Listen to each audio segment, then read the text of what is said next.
Bonsoir à tous. Ce soir dans la forge, on fabrique à partir d'une barre de 1/4 de pouce carré, on fabrique des clous.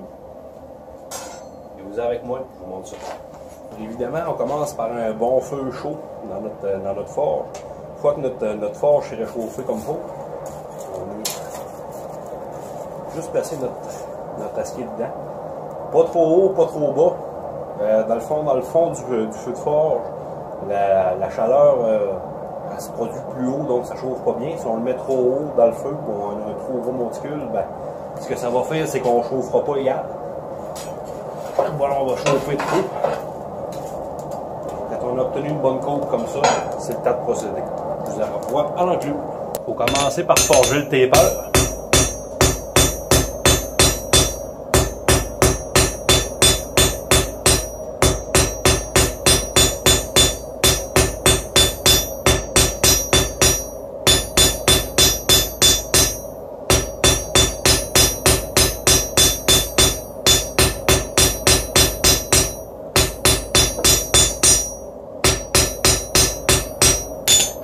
Et le défaut avec ces petites pièces-là, c'est que ça refroidit très très vite, surtout quand l'enclume est froide.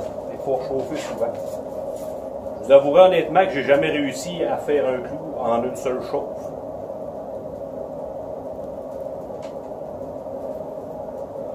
L'avantage, c'est que c'est très rapide à chauffer.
Une fois que notre taper a été forgé, après ça on va être rendu à l'étape de la coupe, juste avant de faire fabriquer notre tête.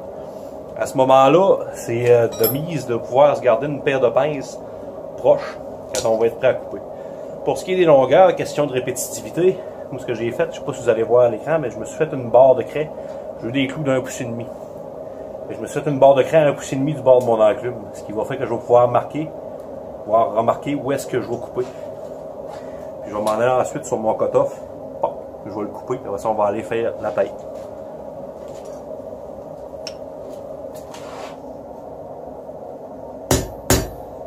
Ce qu'on va pouvoir faire, c'est tourner.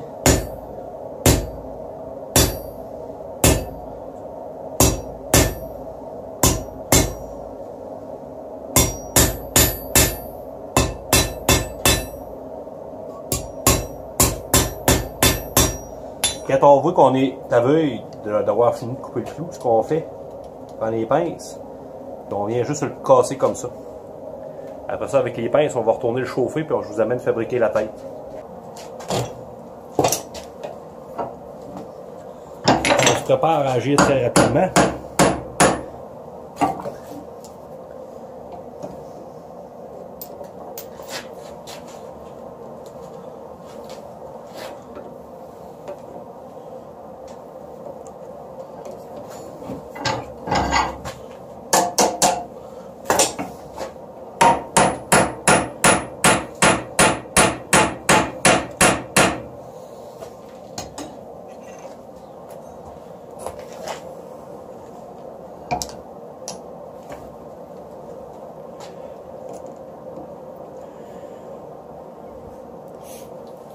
Donc pour un petit clou de finition comme ça, c'est pas utile, on fera pas une grosse tête.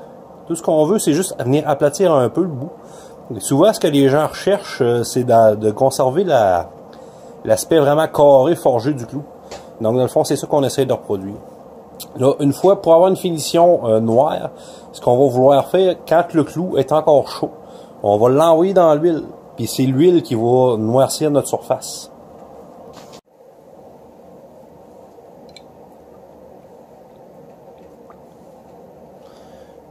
Tout simplement comme ça dans l'huile végétale. Faire attention parce que là, même en sortant de là, le clou, il est encore chaud. Et voilà, il ne reste plus rien qu'à répéter le nombre de fois désiré. Donc, j'ai essayé de faire ce cours pour une fois. D'habitude, je m'étais à tout le temps, puis je dure trop longtemps. Donc, j'espère que vous avez... en tout cas, que je me suis exprimé clairement. Donc, pour moi, je continue. J'en fabrique d'autres. Et puis, si jamais vous avez des questions, des commentaires, ben, vous pouvez toujours me laisser un message. Ça va me faire plaisir de vous répondre. Et puis, si vous n'êtes pas abonné de la chaîne, ben, je vous inviterai à le faire à partir de maintenant avec le bouton qui est quelque part en bas là. Et si vous avez apprécié, ben, un petit j'aime, c'est pas long à le faire. Puis nous autres, ça nous encourage vraiment beaucoup. Alors, merci. Bonsoir.